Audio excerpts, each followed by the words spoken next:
ઘટના 2021ની છે। જૂન મહિનો હતો। વડોદરાના કરજણમાં રહેતી સ્વીટી પટેલ નામની એક મહિલા ગુમ થાય છે અને ગુમ થયેલી મહિલાઓનો દિવસો સુધી કોઈ પત્તો લાગતો નથી। આ મહિલા એટલે ભારતીય ક્રિકેટર હાર્દિક પંડ્યાના સગા થતા હતા। હાર્દિક પંડ્યાએ ટ્વીટ કર્યું, અમિત શાહને કહ્યું કે મારા સંબંધી સ્વીટી પટેલ મળતા નથી, ક્યાં છે?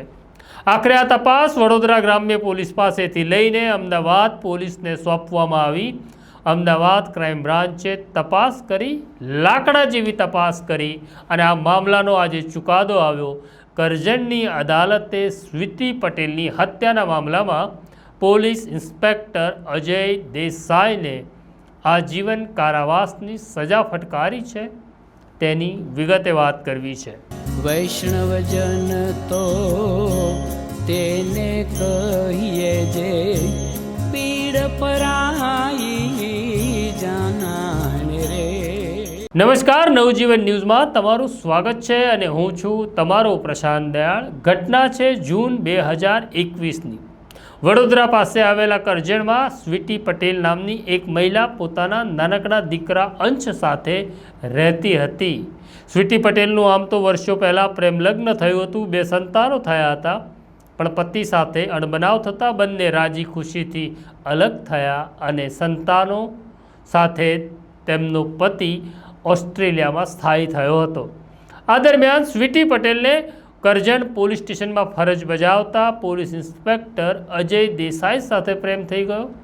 બંને લિવિનમાં રહેવા લાગ્યા, કારણ કે અજય દેસાઈ પણ પરિણીત હતા। અજય દેસાઈ અને સ્વીટીનું લિવિન સરસ રીતે ચાલી રહ્યું હતું। તેના સ્વરૂપ તેમને એક સંતાન થાય છે, જેનું નામ અંશ હતું। બંને સાથે સુખેથી રહેતા હતા। તેના આ સંબંધો જગજાહેર હતા, ખાનગી નહોતા। સ્વીટી પટેલના પરિવારજનો પણ આ સંબંધથી વાકેફ હતા। પણ જૂન મહિનામાં ઘટના એવી ઘટે છે કે અચાનક સ્વીટી પટેલ ગાયબ થઈ જાય છે, પોતાના દીકરા અંશને મૂકીને। સ્વીટી પટેલના ભાઈ છે જયદીપ પટેલ, તે તપાસ કરવા આવે છે। કેમ? તો કે મારી બહેનનો ફોન સ્વિચ ઓફ આવે છે।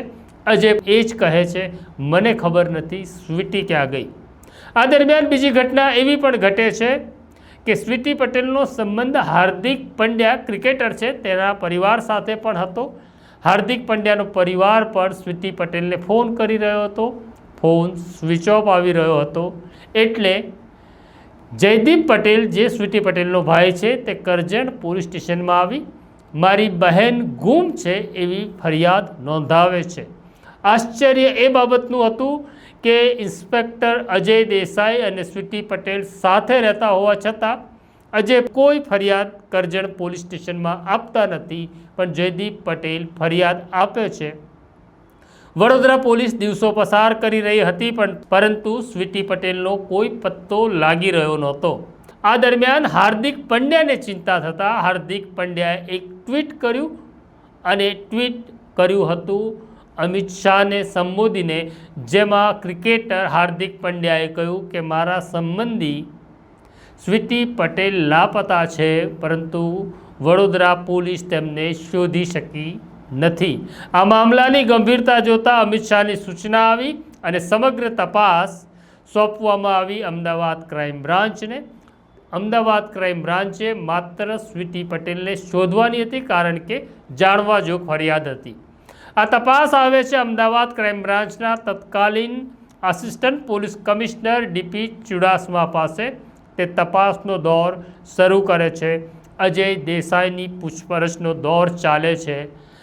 અમદાવાદ ક્રાઇમ બ્રાન્ચમાં અજય દેસાઈની મેરેથોન પૂછપરછ કરવામાં આવી, એટલે કે 48 કલાક સુધી ક્રાઇમ બ્રાન્ચના પોલીસ અધિકારીઓ સતત અજય દેસાઈને પૂછી રહ્યા હતા કે સ્વીટી ક્યાં છે। અજય દેસાઈ ઉપર શંકા એટલા માટે હતી કે અજય દેસાઈ સાથે લિવિનમાં રહેતી સ્વીટી ગુમ થયા પછી અજયે પોલીસમાં કોઈ ફરિયાદ આપી નહોતી। 2010માં ગુજરાત પોલીસમાં જોડાયેલા અજય દેસાઈ પોલીસ અધિકારી હતા, છતાં 48 કલાકની મેરેથોન પૂછપરછ પછી તે ભાંગી પડે છે અને કહે છે કે સ્વીટીની હત્યા મારા હાથે થઈ ગઈ છે. હવે અજય દેસાઈએ ક્રાઇમ બ્રાન્ચને જે કહ્યું તે આ પ્રમાણે હતું. વાત એવી હતી કે અજય દેસાઈ પોતે પરિણીત હતા અને તેમણે લિવિનમાં રહેવા માટે સ્વીટી પટેલ સાથે એક મંદિરમાં જઈ લગ્ન કરી લીધા હતા અને લગ્નના પરિણામ સ્વરૂપ તેમને અંશ નામનો એક દીકરો થયો હતો. સંબંધ આગળ વધે છે. બીજી તરફ સ્વીટી પટેલના જે 2 સંતાનો હતા જે ઓસ્ટ્રેલિયા રહેતા હતા તે સતત પોતાની માતા સ્વીટીને કહી રહ્યા હતા, મમ્મી તું ઓસ્ટ્રેલિયા આવી જા. આ ઘટનાને લઈને અજય અને સ્વીટી વચ્ચે લાંબા સમયથી ઝઘડો થતો હતો. બનાવના દિવસે બંને વચ્ચે ઉગ્ર બોલાચાલી થાય છે અને ગુસ્સામાં આવી અજય દેસાઈ સ્વીટીને ધક્કો મારે છે. તે જમીન ઉપર પટકાય છે અને માથામાં ગંભીર ઈજાને કારણે સ્વીટીનું મોત નીપજે છે. આ ઘટનાથી હતપ્રત અજય દેસાઈને સમજાતું નથી.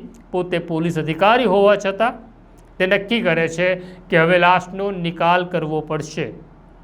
એટલે તે પોતાની કારની અંદર સ્વીટીની લાશને મૂકીને ભરૂચના અટાલી ગામે પહોંચે છે, જ્યાં તેમના મિત્રની બંધ પડેલી હોટલ હતી કિરીટસિંહ જાડેજાની હોટલ પાછળ લઈ જાય છે અને ત્યાં જ્વલનશીલ પ્રવાહી નાખી લાશનો નિકાલ કરી દે છે.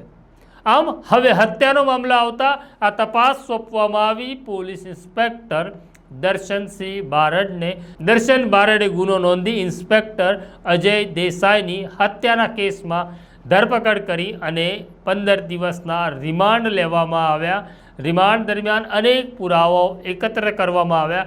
આ મામલે ઇન્સ્પેક્ટર અજય દેસાઈ અને લાશનો નિકાલ કરવામાં મદદ કરનાર કિરીટસિંહ જાડેજાની ધરપકડ કરવામાં આવી. આ આખો મામલો કરજણની અદાલતમાં ચાલ્યો. કરજણની અદાલતે આખા મામલામાં અજય દેસાઈ અને કિરીટસિંહ જાડેજાને દોષિત સાબિત કરી અજય દેસાઈને આજીવન કારાવાસ અને કિરીટસિંહ જાડેજાને પુરાવો નાશ કરવામાં 5 વર્ષની સજાનો હુકમ કર્યો છે. આ છે ઘટના. આ ઘટના અંગે તમારે શું કહેવું તમે કોમેન્ટ બોક્સમાં જરૂરથી લખજો. આ પ્રકારના સંબંધોનો આવો કરુણ અંજામ પણ આવતો હોય છે. નમસ્કાર.